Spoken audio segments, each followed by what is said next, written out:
And now WE doing what we've seen them do before. When they start losing, they start putting Morgan on the Ornn. They're going to get to a point where, hey, we're going to be able to force these team fights. We have Call of the Forge God. Everything's going to go our way. They're just like, all right, guys, we lost game 1. Time to lock in some signature picks here because Jomung gets the Ashe as well, which is something we see time and time again. He has played it 11 times this split, but it also removes it from Kramer because it has been somewhat of a comfort for Kramer with Ezreal and Aphelios off the board, but Ezreal is available. Yes, it is. Obviously, it did get nerfed. We are seeing more teams shy away from it. Even Kramer himself has been someone who's gone towards the Jhin numerous times this matchup. We've actually seen him pick it up 3 times. Did look pretty good in lane on it every single time we've seen it. Still will pair quite well with the Bard. And we could see a very similar composition come out from LGD this game. Obviously, the thing about Jhin here is there is an Ornn on the other side. You are not a tank buster, so that would be a bit scary. But I like this even more. We get Xie on the Syndra. Yeah, we get the Syndra for Xie. It's his most played of the split, and he looks damn good on it as well. Teachama, though, not an Echo player, typically speaking, so I'm curious what on earth he's going to do in the mid lane, but it's Teachama, so there's a lot of picks that he's likely to pick into matchups that you don't really know. You know, he likes to go in different directions like the ASOL or the Rumble. That's the thing is he doesn't really have any great champions left up into it because his 2 best would be Karma and Galio because they can both kind of neutralize the matchup in a sense. Both are banned. Now here, LGD, if I was them, just hammer home more bans on Teachama. Ban out the ASOL because we've seen him be willing to play that into the Syndra before. Then maybe ban out the Rumble as well. And then guess what? He's going to pull out something like a Nocturne or who even knows, more of an obscure champion. Even the set is something that Teachama plays in the mid lane, and that's banned as well. Yeah, Rumble banned away here. That's a Teachama ban. Let's bear in mind, this was the strategy from Top Esports when they beat WE back in playoffs in spring, was just ban all of Teachama's champions, pick ourselves the Syndra, and watch WE flounder. Silas been being banned away here from WE as well. I'm actually kind of surprised at that one because so they're banning away Long Xing Silas. Of course, they did draft the Ornn. It's something we've seen before, but still not something Long Xing has picked up yet this split. Not something he plays much in solo queue either.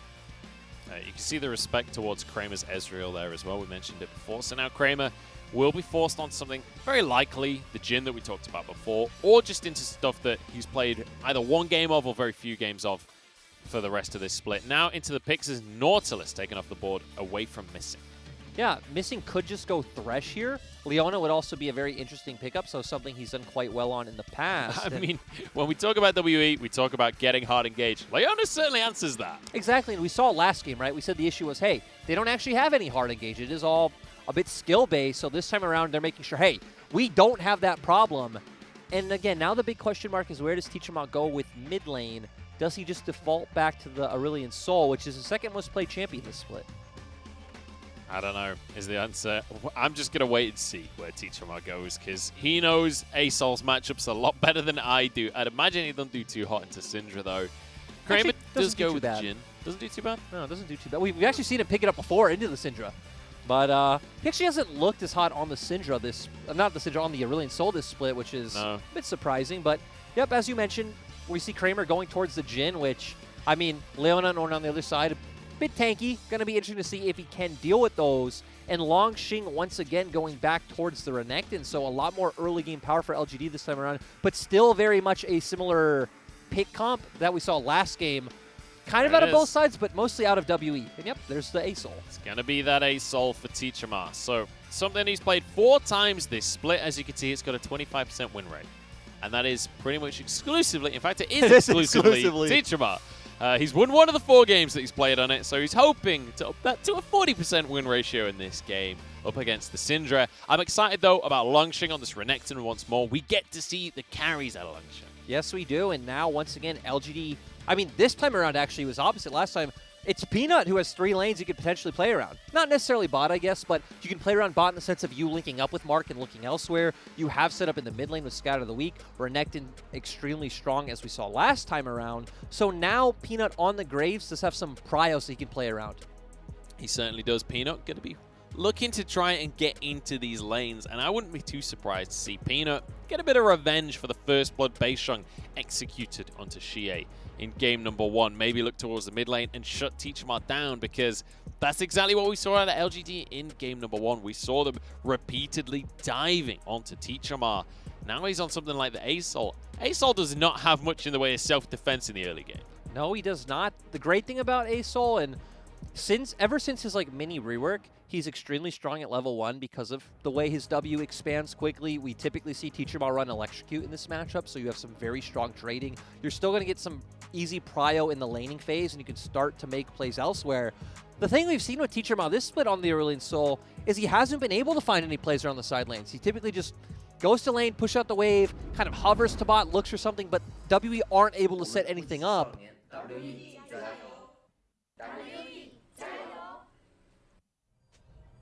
And the Gio's coming through. Continue your thought, Lyric.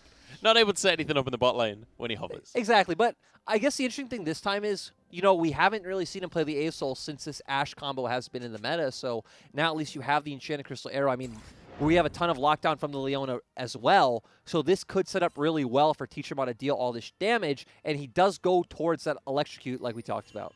Yeah, goes for the Infernal skin as well, so extra bonus damage. Oh, wait, no, that's not how that works. I wish that was how that worked. Extra confidence. No, I don't wish that was how that worked at all. What are you saying? I don't know. I take it back. Oh, God. Well, the Colonel likes LGD's comp, that's for sure. I saw the other day where someone asked, why was Aurelion Sol originally nerfed? And someone linked the clip of who he ganking bot at level 1 at Worlds. And it's like, this is why. The fact that you could push lane and gank at level 1 is insane. Yeah, it was a little bit not okay. It was against the Rocks Tigers, but I'm not quite positive who it was against. That's the thing about... I love that you remember even that much about Asol as a pick. The fact that I mentioned Asol mid and you're like, here is the list of information I could spiel off about the way that Teachamar specifically plays Asol. Here are some historic Asol clips that I could give you. Like, I don't know how you have this kind of encyclopedia in between your eyes, but... I'm just saying, on my business card, the Shahu Apologist business card, there is a little Asol logo, so... Ooh. I don't believe you, and Peanut doesn't either. He's got a red buff. Teachamar forced to flash, but he's already going to be slowed. There's no way out of this one. Goodbye, Teachamar. Hello, First Blood. He almost pulled it off with the fancy footwork, but hey, we mentioned in Champ Select, Peanut has a lot more lanes he could play around this time around, and this is what happens when you give Peanut those options. And you know what? You talked about Asol shoving the wave out at level 1. Teachamar does exactly that and is heavily punished for it. Yeah, now not going to be fun. Now Shay going to have control of this wave, can look for trades onto Teachamar, but still overall great start from LGD, and maybe potentially not too bad for WE as we've highlighted their win rate behind at 15 minutes. Yeah. They look amazing when they are ahead at 15 minutes, but they have an almost 50% win rate when behind. So it's more a matter of they don't get ahead in the first 15 minutes that often. It's usually around the mid-game that they'll find their win conditions and find the spikes to fight around. I am curious what Beisheng is going to be up to during this early game, though, because once again, he's on this Lee Sin. You can be aggressive in the early game. Yeah, and the thing for him this time around is you can try to set up something bot lane, but the thing that jumps out to me about WE's comp specifically, Beisheng. Yeah, Kramer's going to spot this one out. He's just going to steal a Krog for now as Beisheng hops over the wall. Q lands, though. Kramer's in trouble here. Slowed down. Cripple not going to follow through, but there's a Zenith Blade straight onto Kramer, gets the cleanse.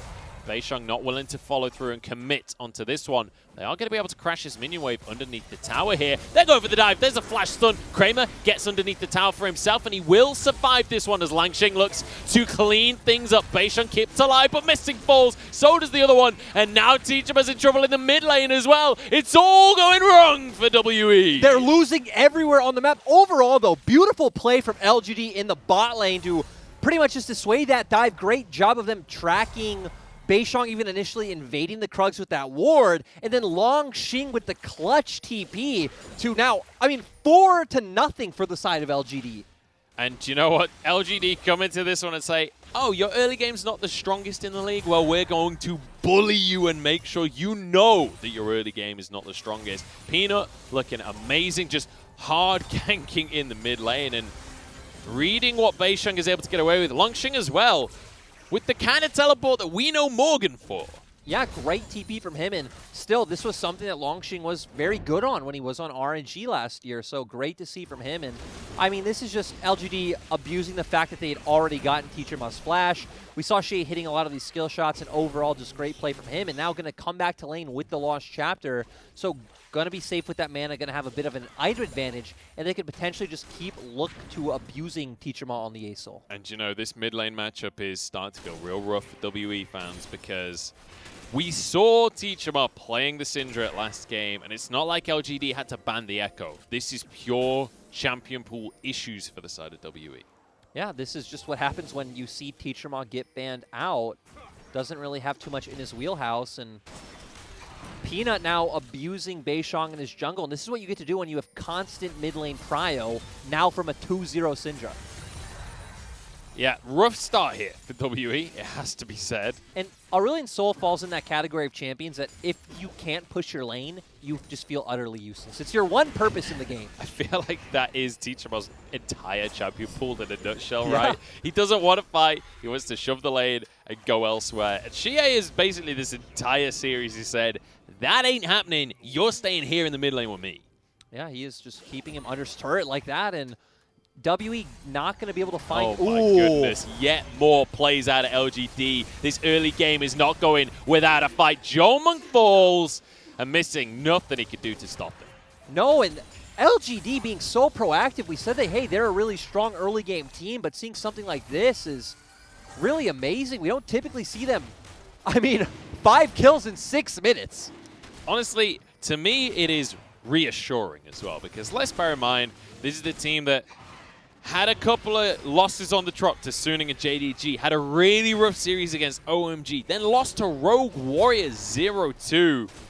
They managed to finally get back on the bike against EDG, finally find their footing again, and now against WE, another team that is high up in the standings alongside them. To have a commanding performance like this is so reassuring that this is going to be a playoff team. This is going to be a contender when it comes to the end of summer. I mean, they'll be tied with WE if they do take this series. It's going to be looking really good. But, you know, I do want to say the loss to Rogue Warriors is understandable. I've already dubbed Rogue Warriors are going to be the top esports of the second half of the regular season. They're going to go on an 8-game win streak. I don't know about that one, Chief. Missing started a fight in the bottom lane here, but immediately regretting starting a fight in the bottom lane as well. Yeah, I don't know. Rogue Warriors, they're exciting. I love casting Rogue Warriors. I'm not as faithful in the win streak as you are, Larry. And this is why the teams that you support, like LNG, sit at the bottom of the table. I don't support because your faith isn't strong enough. Rogue Warriors, if you're listening to this English cast, I believe in you. Well, that's all it takes. I will say, as a commentator, I am entirely impartial. You just said you don't support biases LNG. towards teams like WE. I have no... well, I'm not saying I'm not saying I dislike LNG. I'm just saying I'm completely neutral towards them. Not me. I'm not neutral to anyone. No? There's bias all over all of these casts. Especially with RNG in the picture. Exactly. And we're all biased towards V5. Because let's be honest, they're the most exciting thing to happen in a long old while. Well, actually, that's not even true, 'cause top esports. Teacher Ma, I'm not going to lie, he tanked that like a champ. He took barely any damage from the ult. I mean, it didn't look like she had that many spears down. Also, the Null Magic Mantle coming out for Teacher Ma. So, you know, we're not at the stage where she's just going to outright blow him up. Which is good news for Teacher Ma. Yes, because it is. we've been at that stage basically the whole game so far. We were at that stage in Game 1 for pretty much all game as well. I'm honestly kind of impressed that Teacher Ma is even in CS right now, considering he's died twice in this lane. Shie's had just free roam this entire time. Yeah, I guess the good thing for him is both times he died, his wave wasn't really placed in an awkward position, was able to easily get back to lane and not really miss out on any CS. And looks like LGD want to come contest this Herald, but I think WE will probably finish it before they can even react. Shie does have teleport available, but obviously with his ult on cooldown as well, I don't know if this is necessarily the fight. They reckon it is, because the TP channel here by Shie, they're going to be a little late to the play, though. Morgan is happy to go for this one. WE want to turn things around, knock up on a couple of members, and down goes Shie. Down goes the big bounty. And now onto Longxing as well. What a kick out of Bei Sheng, but he's completely on his own. It looked good, but not good enough. And Longxing somehow gets a kill onto the enemy mid laner. He's going to be chased down by the rest of the squad, but he's surviving for a long old while here. The follow-up from LGD. This is beautiful before my eyes. And Kramer should easily finish this one off with a curtain call. No. Longxing cuts him down. And overall, this is just a slaughter for the side of LGD so far. Honestly, that fight was almost perfect, a bit miscoordinated, but my eyes were on Longxing the whole time. He popped Dominus, was over the wall, used the blasting plant, was already right in the back line of WE. Nothing they could do at that point. And the thing that we always compliment for WE is the coordination. It was not here. Bei Sheng on a totally different page to the rest of the team. Yes, he was. And like I said, look here at Longxing. Already popped the Dominus, came over, was directly in the back line. Had Xie waited a bit sooner to go aggressive, I feel like all of LGD could have lived. Still, beautiful slice and dice coming out from Longxing. And like you pointed out here, I can't even believe he survived this long. But Mark flashing in gives him the Guardian. And he's going to be able to secure this last kill as well. So beautiful from Longxing as well. We saw Bei Sheng jump in over to try and do a similar thing to LGD. Got a really great kick, but we could see the entire rest of WE was busy trying to deal with this giant crocodile who's now got a Black Cleaver on top of everything else. This is starting to already get really difficult for WE. They're almost 4,000 gold down. Yeah, I mean, this game... This game's not looking good, and sure, LGD do have a lot of early game-centric champions, right? They have the Jhin, they have the Renekton, but still, it feels like we're just going to go full force forward for the side of LGD and can quickly start stacking up some Drakes. I mean, we're going to get an Infernal Rift or a Mountain Rift, so both being pretty good for the side of LGD. Yep, they're going to be happy with that one. Do you know what? If this is the way that LGD is going to play for the rest of the split, I'm up for watching more LGD games because I was a little unsure about them halfway through. We were getting a bit of inconsistency. We weren't really sure. They seem to be changing styles and whatnot. This aggressive early play is beautiful to watch, and the coordination, the sheer mechanics as well during these team fights, just spectacular. Yeah, been really amazing to watch, and we do see WE trying to answer with the play on the top side, but it looks like Mark and Xie are heading up there now to try to contest. Xie did finally pick up the GLP, so he's going to have a lot more threat to land the Scatter of the Weak. We're going to see Tempered Fate. Just a tiny little bit late on that one. So WE will be able to grab themselves the tower up on the top side here. And that's actually quite a big mistake from Mark because he literally loses the entire tower.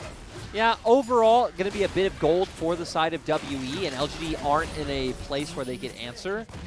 And I mean, this is what you need for WE. Actually, I don't want to downplay this because, right, they still have the Ornn, they still have the Leona. Do they have the Ornn? Because Morgan is getting chased down on the bottom side. Longxing doesn't have flash, already used the slice and dice. And Morgan will walk away with his life. And Morgan to me, Morgan and Missing are the members we're going to need to rely on because I said Jhin and Renekton, but even Syndra isn't much of a tank buster. So if they can get to a place where WE has a really strong front line, they can start hoping to try to come out in these 5v5s. But I don't think we're going to hit that point until, let's say, like 3 items. And right now, LGD are still completely in the driver's seat. Yeah, I mean, as you said before, we're in a similar position compositionally to where we were in Game 1, right? Where there was a lot of damage from WE if they could get onto squishy targets, and LGD had drafted squishy targets, but there was no world where WE could win the fights at that point because LGD was so damn far ahead. It feels like we're looking at a similar theme here in Game 2. And I mean, very similar in the sense, too, that LGD are just picking up all of these dragons for free.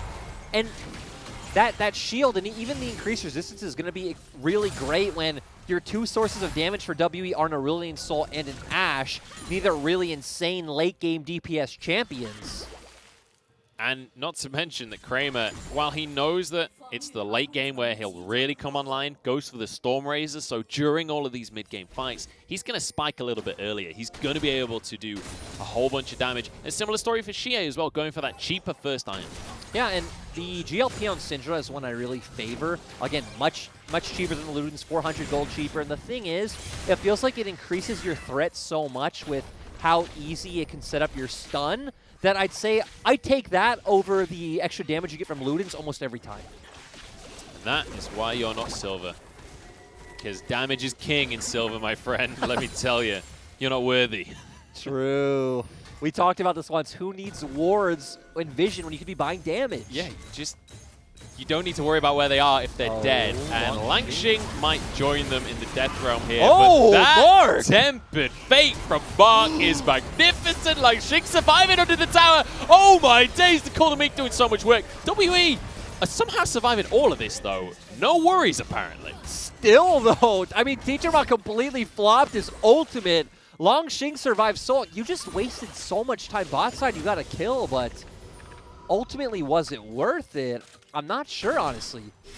Lost a TP, lost a bunch of ultimates. Lost the tower in the top lane as well. You're going to lose some... I guess you're not losing much CS and EXP. Oh, hang on.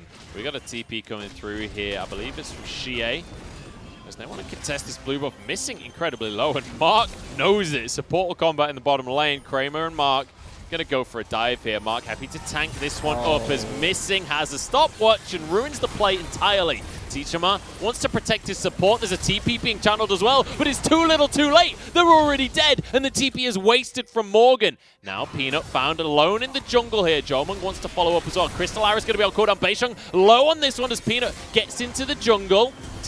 Morgan misses the knock-up as well as Kramer gets a couple of shots out. Now Morgan has to flash away. Langxing has respawned and moved back into the play, and yet another chaotic team fight goes the way of LGD. I mean, this has been going on for like the past 2 minutes since that bot lane play. It's never stopped. We had enough time for Langxing to get dove under turret, respawn, walk all the way back up to topside, TP in, and I mean, this is how it all ended. So LGD gonna pick up some more kills, going to also get this turret, and again, 5K gold lead, 2 dragons up, next dragon spawns in 45 seconds. I want to see if WE even can test Drake, or if they accept, hey, we're too far behind, we need to go towards Rift Herald. I feel like that's the right choice, but with WE, you just really never know. I'm excited to see what their choice will be, honestly. But, you know, you mentioned that 5K gold lead. That is going to be incredibly difficult to get back from. You can see it on the left of your screen.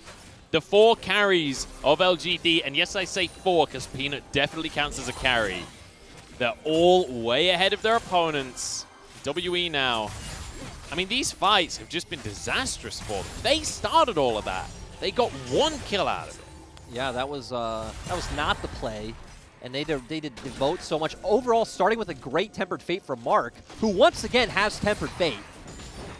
Well, WE, as you rightly said, Lyric, they're not really interested in a Rift Herald. They want themselves this Dragon. Beisheng going to try and burst this one down alongside Jomung and Morgan.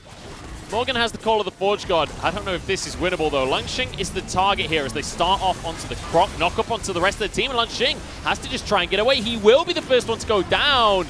Great Tempered Fate from Mark, and now the follow-up from the rest of the squad. The damage is easily there, and Kramer has a shooting range before him, but he misses the 4th shot. Peanut now getting into this one, but Beisheng shuts him down. Jomung takes 1 as he falls. Somehow it's 3 for 3. And overall, the thing that kept this fight close was the great CC coming out from Jomung, Missing, and Morgan. Because we saw the 3-man core of LGD CC'd for so long, Mark couldn't Tempered Fate in time to try to save Langxing. Had Langxing been able to be in that fight with his team, would have been a completely different story. That was so damn close, but still, LGD coming out at least even. And it's right there as you see. We see Enchanted Crystal Arrow into Leona Ultimate, into Call of the Forge God, onto the 3-man core of LGD. So not able to go in and help Langxing in time. Still, though, they are so far ahead that once they do get out of the CC, they land the Tempered Fate, they have enough damage to burst out a lot of key members from WE, and it does end up a 3 for 3. Damn, I can't believe they got 2 kills at the end there as well. And now we rinse and repeat on this Dragon fight. Cooldowns on both sides, though, when it comes to these ultimates, so be careful, because Morgan does not have that Call of the Forge God. It's such a crucial ability. Stun from the Scatter of the Weak, not going to be followed up on here. Langxing on the flank. Morgan knows it, though, and he's going to just try and stop this Croc getting into the play, but WE, they're being forced out of this one, and Morgan just annihilated. This is LGD's for the taking. And this is a big difference from LGD to a lot of other teams, is you'll see a lot of other teams to try to continuously force the play. Maybe I'm speaking too soon. Oh my god, they're forced the play. Jomung slowed, that's 2 shots. The 4th one is just going to go wide because Mark got the stun and he wanted the kill for himself. Missing as well. can't get out of this one. And LGD just look amazing. And I love it, too, because, right, they get the kill, but they say, hey, we're here for an objective. We're taking this dragon first. They notice, hey, the opportunity's still there, and they continue to go forward. And you know what? Just as you say, LGD aren't going to bite off more than they can chew. They're like, hang on a second, look at the clock. It's 19 minutes in. We got to get 19 kills. The great thing, though, was, right, it wasn't more than they could chew. They didn't go for that all-in before getting the dragon and, you know, having a bad position. They realized, hey, we're going to get the dragon. They funnel upwards. They say, hey, we still have the Jhin ultimate. We're going to open that one up. We have the tunnel coming in from Bard. Let's see if we can get more. They're able to get more. And once again, sitting on Soul Point, sitting with an 8K gold lead.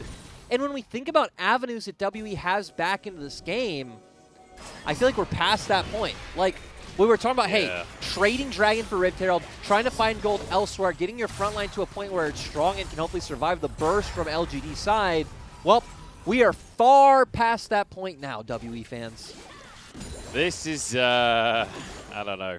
I don't have any consoling words for WE fans at this point in the game because just look at the scoreboard. I mean, there isn't a single member at LGD that isn't incredibly fed. And for WE fans, Munchables really is like the leader of the WE fan club. If he doesn't have the hopeful words, I don't know if there are. I don't know what to tell you. Not even the Colonel can get behind him. No, Colonel not feeling good about WE. Although I will say the Colonel, very much a matter of confirmation bias from him. Like he sees someone winning slightly, and he's like, "All right, I give up. You're gonna get the whole game." That is how the Colonel typically does sit on the fence with a lot of these plays. The flip-flop king, if you will.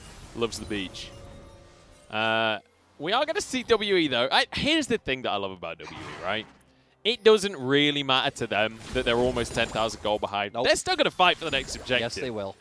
They are very much like IG-esque in that manner. Rogue Warriors. Rogue Warriors-esque, I think, yeah. Like, there are these teams that it doesn't matter if they're behind your head. The only way they know is forward. And they will continuously go forward, but that's why we love watching them.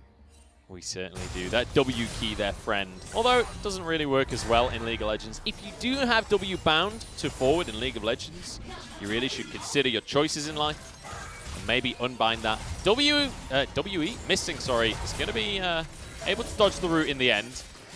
LGD, I'm honest, could just start Baron at any point. Yeah, they could. They could just try to bait that out, force Morgan to TP, even look for an engage onto the members of WE because, I mean, we look at the damage from Kramer, Xie, even Peanut, like you said. I mean, they hit one scout of the week, they open up the Jhin ultimate, get the slow. It feels like they're easily able to start confirming these kills.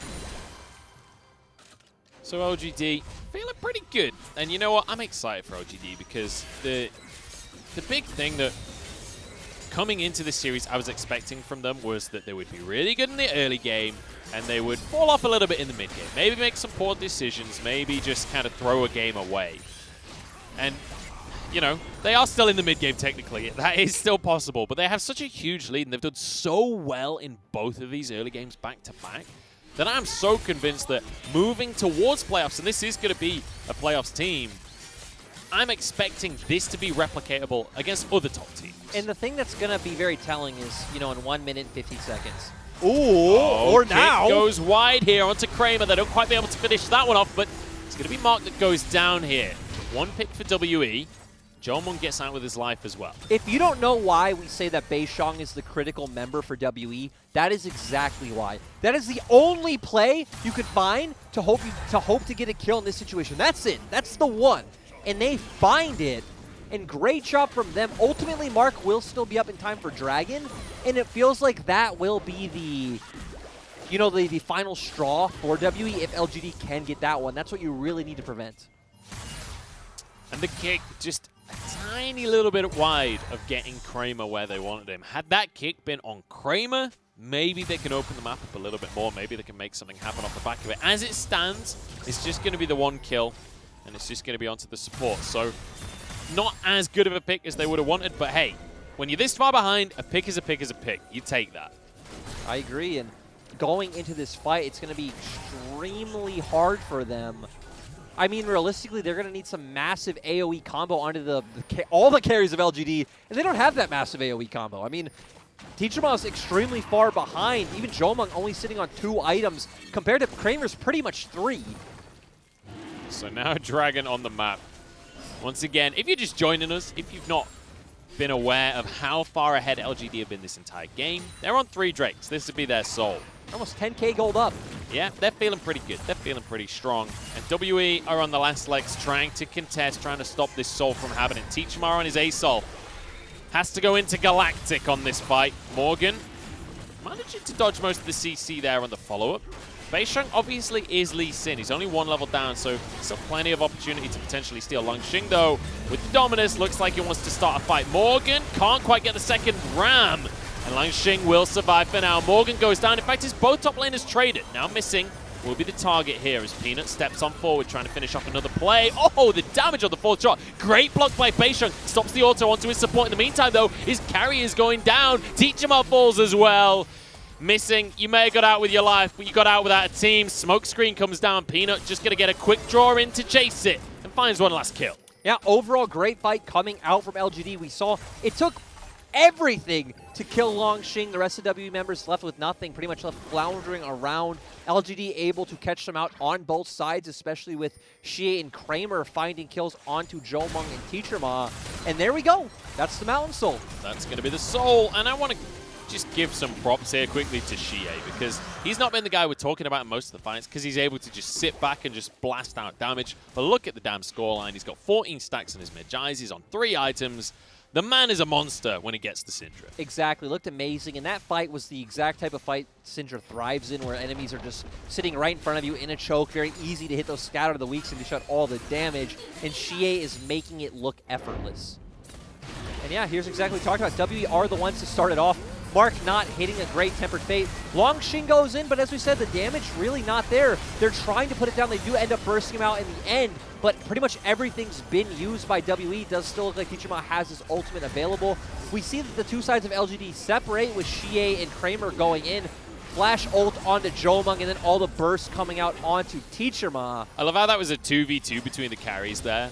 It's like the mid and AD carry just go head to head, and when you've got a 10K gold lead, there's only one way that's ever going to go.